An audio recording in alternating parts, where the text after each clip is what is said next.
Jornal Band Cidade. Oferecimento Hyundai Urca. Falou Hyundai, falou Urca.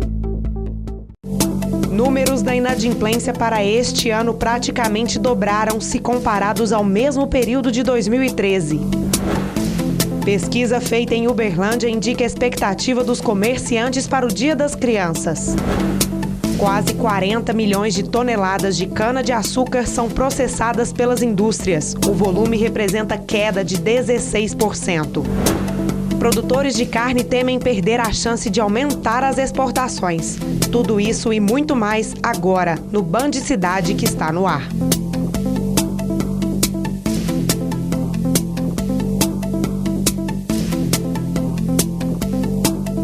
Boa noite. 4 homens foram presos acusados de assassinato. O crime foi no final de agosto em uma fazenda. A vítima é um taxista de 46 anos. A prisão dos 4 suspeitos, 2 de 19 anos e os outros 2 de 21, foi em uma fazenda no município de Tapira, no Triângulo Mineiro. Segundo a polícia, eles são os principais acusados pela morte do taxista Valdeci Vieira Lopes, de 46 anos, assassinado a facadas no dia 31 de agosto. Uma testemunha teria relatado aos investigadores onde estariam os suspeitos. Em seguida, a polícia foi até o local e efetuou as prisões. De acordo com os policiais, os 4 confessaram o crime. Na delegacia, eles contaram que teriam matado o taxista por causa de dinheiro. A vítima reagiu e foi assassinada. Os números da inadimplência para este ano praticamente dobraram se comparados ao mesmo período de 2013. Os lojistas de Uberlândia esperam que o 13º salário ajude a melhorar as vendas. Com esse dinheiro, o consumidor terá a chance de quitar os débitos. A alta da inadimplência em agosto foi de 0,28% em relação aos outros meses do ano.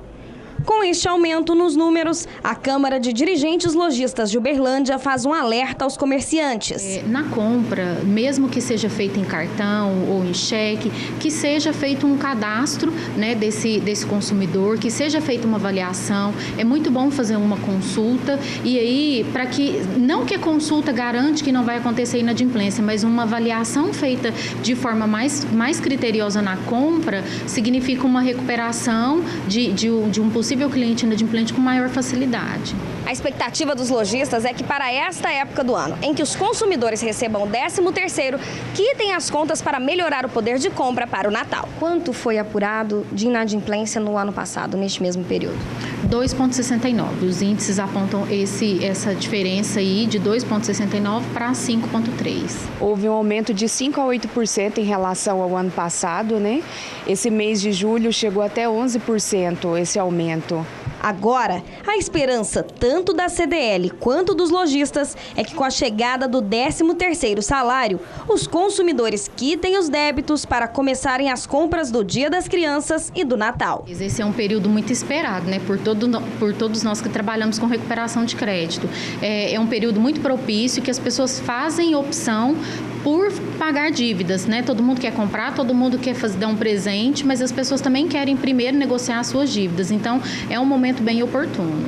A expectativa é que os consumidores entrem em contato, possam estar negociando suas dívidas, né? E que esse crescimento aí aumente agora em dezembro, né? A expectativa do Natal.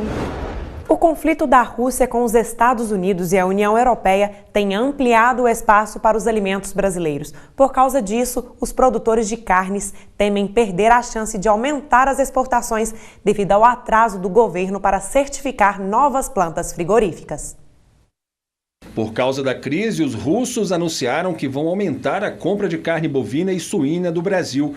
No entanto, mesmo homologados pelo país do leste europeu, 89 frigoríficos nacionais ainda estão impedidos de exportar.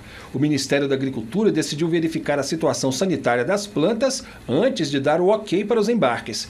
Durante a feira World Food Moscow, empresários russos reclamaram da demora. A Rússia precisa do Brasil nesse momento. A Rússia fechou 70%, 80% dos seus fornecedores tradicionais, Europa, Estados Unidos, Austrália, Canadá, abriu espaço para a gente e o Brasil tem que aproveitar essa oportunidade e a Rússia precisa da gente. Estranhamente, muitas plantas habilitadas pelos russos não foram certificadas pelo Ministério da Agricultura do Brasil. Então, na feira, os que acompanharam disseram que havia muito comprador, querendo, ficando horas esperando, e a empresa não foi certificada e não tem como exportar. Aqui no Ministério da Agricultura, o secretário de Relações Internacionais da pasta, Marcelo Junqueira, afirmou que a verificação que está sendo feita nesses frigoríficos é porque boa parte dessas plantas não exportavam carne já há alguns anos. Por outro lado, ele disse também que esta verificação não vai prejudicar o aumento das exportações de carne para a Rússia. O secretário avaliou positivamente a participação do Brasil na feira russa e espera que os frigoríficos sejam logo autorizados a exportar. A gente deseja que essas plantas estejam já operativas para poder atender a demanda que é presente e necessária esse atendimento. São oportunidades de negócios que quanto mais cedo as plantas estiverem habilitadas, melhor. E uma pesquisa do Sindicato do Comércio aqui de Uberlândia serviu para indicar a expectativa dos comerciantes para o Dia das Crianças. Eles esperam alta nas vendas em torno de 20% em relação ao mesmo período do ano passado. O Dia das Crianças é a terceira data mais aguardada pelos comerciantes em Uberlândia, segundo dados do Sindicato do Comércio. Nesta época do ano, os setores de vestuário, brinquedo e eletrônicos ficam mais aquecidos e os comerciantes estão otimistas para este ano. É a terceira data comemorativa do comércio, não só aqui em Uberlândia, mas em todo o Brasil. E a expectativa que nós fizemos uma pesquisa é que 51% terá um aumento nas vendas esse ano. Olha, a nossa expectativa é boa. Nós estamos com a expectativa de 10% de crescimento referente ao mesmo período do ano passado. De acordo com a pesquisa realizada pelo Sindicomércio, 70% dos consumidores entrevistados pretendem gastar de R$30 a R$100 com o presente das crianças. Para isso, os comerciantes investiram em produtos promocionais. Botamos promoções em produtos, parcelamentos diferenciados, tem muito produto com preço bem especial mesmo. Através da nossa pesquisa, nós conseguimos constatar um dado interessante sobre a forma de pagamento que esses entrevistados, o consumidor, acham que querem pagar essas compras. Em primeiro lugar, ficou com a opção de compra a crédito. Agora, em segundo lugar, ficou à vista, no dinheiro. E em terceiro lugar, ficou a compra no crédito a débito, que também é à vista. Então, quer dizer, a porcentagem entre à vista e a prazo está muito igual. O presidente do Sindicomércio explica que hoje as pessoas estão mais preocupadas em evitar o endividamento, mas que isso não deve influenciar na hora de comprar o presente da criançada. A gente não acha que a pessoa deve deixar de comprar, mas que compre, mas dentro das suas condições, que faça a melhor escolha de pagamento, que ela faça, tenha a opção de presentear, mas dentro do seu orçamento. E mesmo com a seca que sacrifica os produtores rurais, a comercialização de gado ainda supera as expectativas. Muita gente aproveitou o leilão do Camaru para fazer bons negócios. Mais de 500 cabeças de gado foram comercializadas no leilão do Camaru. O carro-chefe das raças foi o Nelore. Hoje, leilão Nelore, cruzamento do Camaru, estamos aí com gado Nelore, carro-chefe, meio sangue Sanepol Nelore e meio sangue Canchim Nelore. Animais aí de muita qualidade. Quem participou do leilão encontrou um produto de qualidade.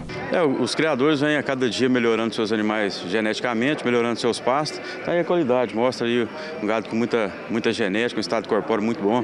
Esta é a maior estiagem dos últimos 70 anos, mas tem uma peculiaridade. A arroba do boi não teve um aumento tão expressivo, segundo João Calu. A tendência é subir porque diminui a oferta. O produtor rural tem menos animais acabados, terminados para abate, então a oferta diminui, então o frigorífico tende a ter mais dificuldade de conseguir animais prontos para abate. Com a seca, as indústrias tendem a oferecer um preço de compra da arroba mais baixo para o produtor. Ela defende o lado dela.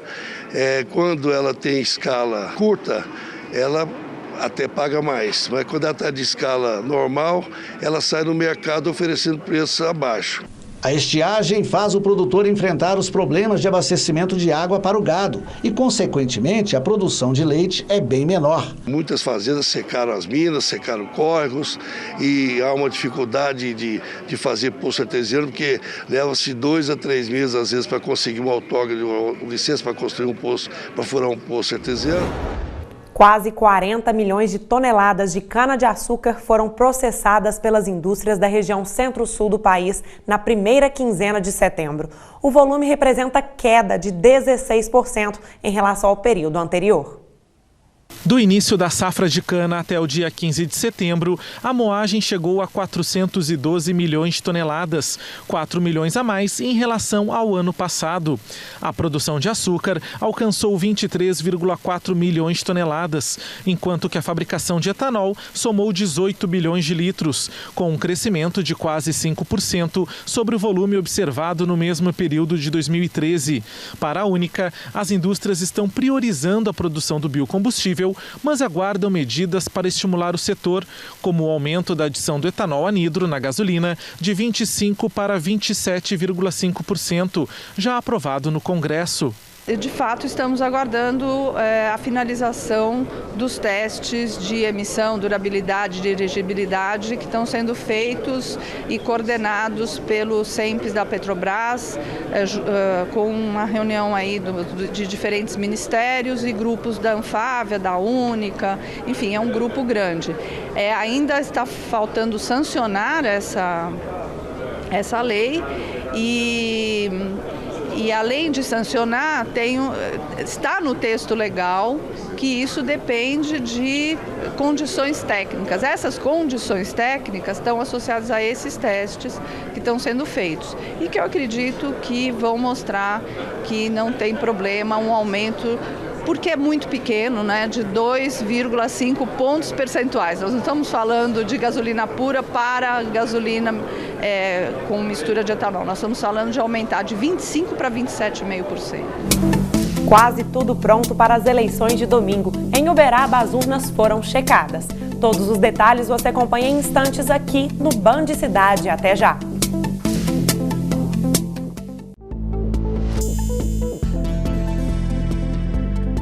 Eleições 2014, quase tudo pronto para domingo. Em Uberaba, as urnas foram checadas.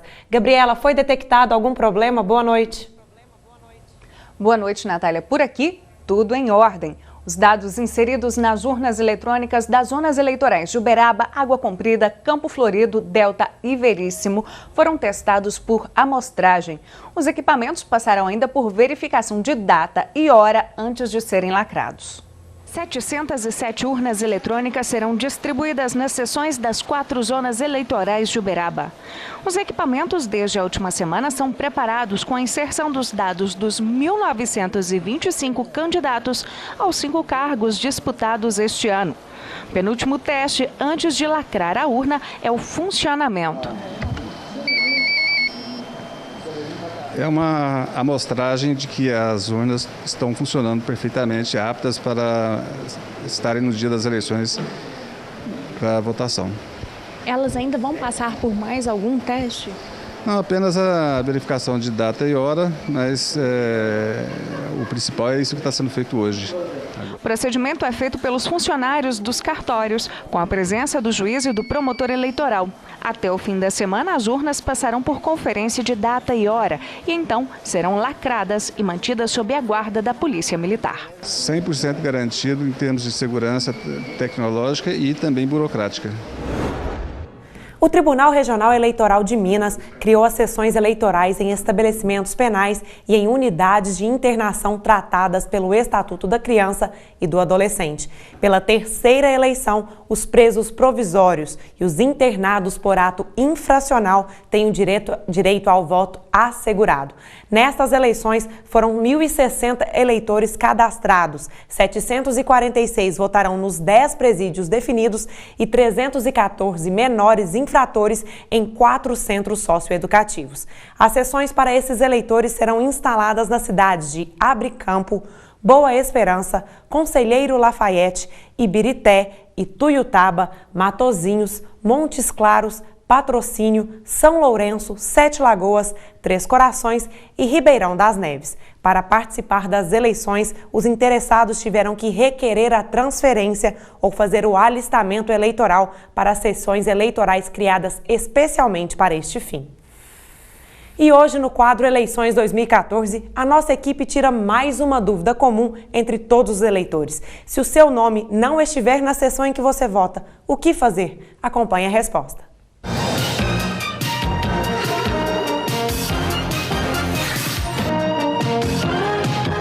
Eleições 2014, dúvidas para o dia do pleito? Se o seu nome não constar na lista, o que você deve fazer, Cristiano? Como as pessoas devem proceder caso o nome delas não conste na lista da sessão eleitoral? Nesse caso, pode ocorrer do próprio eleitor ter feito um pedido de mudança de local de votação. Só que ele não lembra e está portando o título antigo.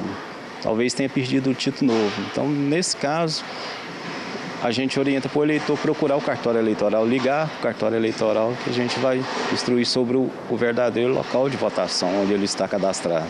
E onde irá funcionar o plantão da Justiça Eleitoral no dia das eleições?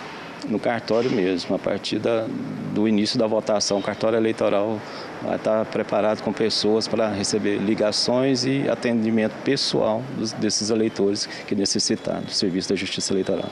Então, se você precisar no dia do pleito, o cartório eleitoral estará à disposição a partir do início das eleições. Eleições 2014, Larissa Santos para Band Triângulo.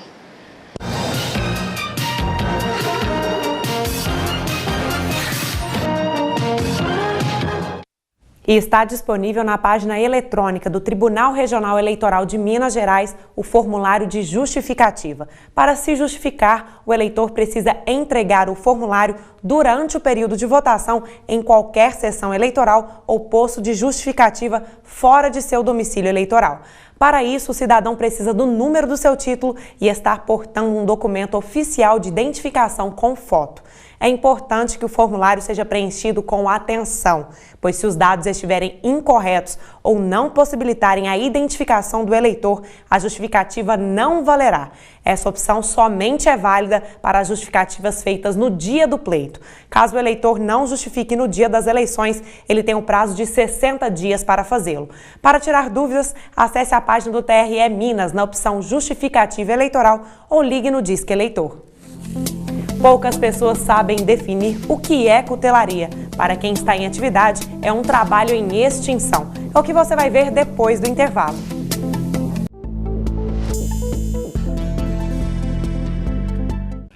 A palavra não é tão comum em nosso dia a dia e poucas pessoas sabem definir o que é cutelaria. Para quem está em atividade, é um trabalho em extinção. A cutelaria é a arte de fabricar instrumentos de corte. Ainda hoje, em Araguari, no Triângulo Mineiro, há mais de meio século, uma família mantém viva essa tradição. Aí ele comprou a fábrica e falou assim, não, eu fico com o canivete, você toma conta da bainha. Aí eu falei, não, então tá bom. Aí eu tenho até hoje. Aqui não encontramos computadores nem super máquinas industrializadas.